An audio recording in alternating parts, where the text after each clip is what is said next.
Hi, everyone. Welcome to Between Two Speakers, where we talk to each other and other people about speaking and communication related topics. I'm Mariana Swallow. You can find me at marianaswallow.com. I'm a professional public speaking skills coach and workshop leader. And I also teach business and professional speaking at Loyola University in Chicago. And I'm Randy Ford. I'm a writer and storytelling strategist. You can find me at firststorystrategies.com. Our topic today is speaking adjacent. We want to talk about meetings and particularly how to have successful and productive and efficient meetings. And this is whether it's in person or virtually, either one. And this is definitely something, of course, we've all been in a lot of meetings. We've run meetings. We've been in meetings run by other people, some good, some bad. But Mayor, this is something that you have been coaching people on Mhm. for a long time. Yes. So in your mind, from your experience and your trainings and what you see from other people, what do you think is what would you say is the biggest factor to having a successful meeting? I would say if you're going to switch up one thing and make it impactful, it's the ending.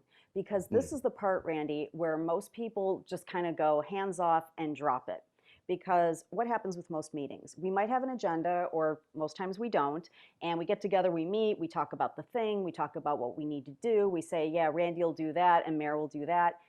And then that's it. Oh, 2 o'clock, let's go. We're done, let's go. And what really should be happening at the end of the meeting is there should be a recap in writing and verbally. It's important to send out the recap after the meeting in email so people have the reminder. But also, if there was someone who couldn't make it to the meeting or someone who maybe had to leave early, they can see what was accomplished, but also what needs to be done.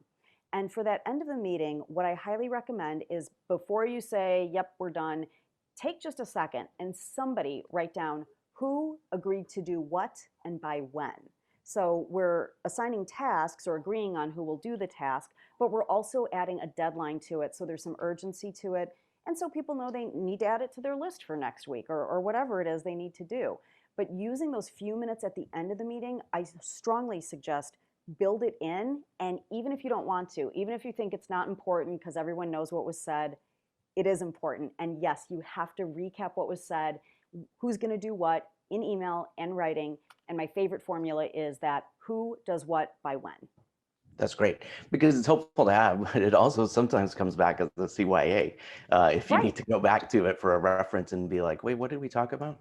You're right. Absolutely. I think Yeah. that ending is so important. I'm going to go backwards and say that after that, like the number two thing that I would say is important is actually the beginning of Yes. the meeting, getting started. And that this really falls on the facilitator of the meeting to have an agenda, or for someone to create an Mhm. agenda of what's going to be discussed and get into it, just really get going. We like to have open chit chat sometimes, but there's no way that that ending that you talked about is going to be successful if we don't get to it Right. by just getting started. And we can have that chit chat another time. If there's extra time after the meeting and people want to linger, they can chit chat then. But getting right into it, I Hmm. think, is the most important part. Setting the expectations for how long this is going to be and what we're going to cover, and how we are going to then wrap it up. Randy, do you recommend for having a strong, successful beginning and jumping right into it, do you think an agenda is helpful? I think it usually is, and it doesn't have to be long, even Right. if it's just a few bullet points of this is what we need to do. I think it's really helpful. Now, personally, if I'm running a meeting, it depends on what the meeting is or who it is. I go overboard and have a minute by minute breakdown of every single thing, and this is going to happen at this time, and we go to this at this. Um, you don't need to do that necessarily, Hmm. but it is helpful to have an agenda and for the person running it to have some idea of how long each thing might take to talk about so that you don't get left with anything that's listed as new business just getting pushed to next week, and then Right. it's old business that's never been brought up.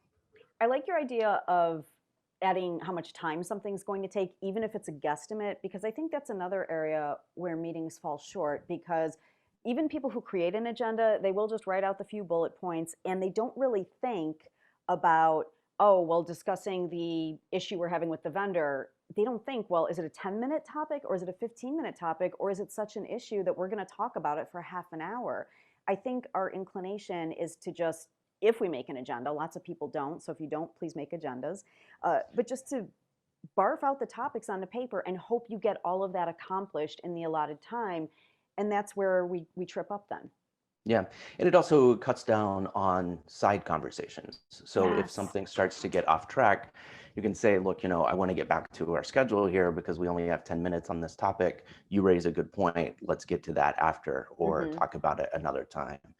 So I think that's good. Now we've kind of, right, we started with the end, we talked about the beginning, and now we're kind of talking about the middle here. Absolutely. Um, yeah, which is important to us. So what else during that middle part, like the meat of the meeting, if you Hmm. will, do you think are some best practices or maybe some places where a lot of people are challenged? Well, I think you just said one of them, using the agenda, but also not being afraid to call out, hey, Randy, that's really off topic. Can we please get back to this item?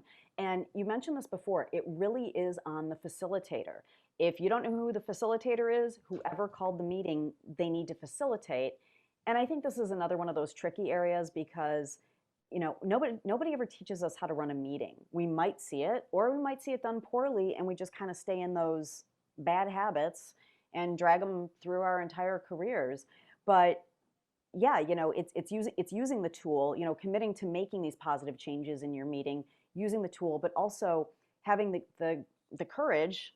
I don't think it's that courageous, but having the will Mhm. to just say, Randy, that's really off topic. We need to get through this in 10 minutes. Can we park that? Can we come back to it at the end of this meeting?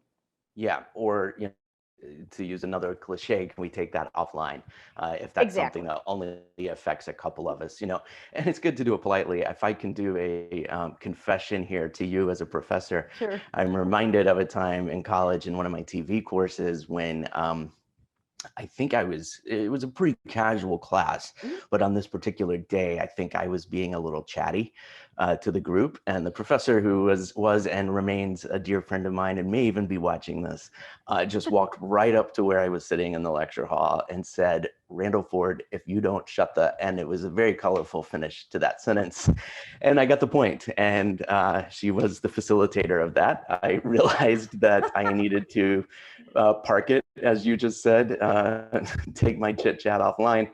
And I learned a lesson there about when to keep my mouth shut and how to be a better facilitator. That's awesome. Randy, I want to get your opinion on one more thing. Something I often advise people to do in order to also keep things running smoothly, or heck, even ending earlier, is plan less content for your meeting than the amount of time you have. And what I mean by that is if you have 45 minutes, if it's scheduled for 45 minutes, plan a 30-minute meeting. Don't put more content in than you can get to in 30 minutes. Have you ever seen that, or do you have any advice for that? Yeah, I think that's a great idea. And that is one of the benefits of doing a minute by minute TikTok of your meeting is that if you see yourself getting ahead, there's kind of some excitement in that because you can accomplish more if there are new topics to bring up. Otherwise, you're done early. Being done early feels good. I think we've all been to those classes that when the professor dismisses you early, it's like, yay. And when I do corporate trainings, I always aim to end at least 10 minutes early because everyone's like, yay, 10 more minutes of freedom, and or to go check my email or check on my kids or whatever. And Yeah. something I heard years ago, which I think I even have this on like a big PowerPoint slide somewhere. Nobody ever wishes a meeting ran longer. It's a great point, and it's completely right. And you know what is kind of the opposite of that? A shorter meeting is remember when the bell would ring and the teacher would be like, "Oh, the bell doesn't dismiss you, I dismiss you." Right. We are so trained that when that bell happens, or when we see it's the bottom of the hour and the meeting is supposed to be over, we shut down. Like anything Yeah. that happens after that meeting is supposed to be done, or after that bell rings, Hmm. is not something that we are going to take in because everybody is just ready to move on, as they should be. Right. Absolutely. Let's wrap it up. Thank you for joining us for another Between Two Speakers. I'm Randy Ford. I'm Mariana Swallow. We'll see you next time. Bye bye. Bye bye.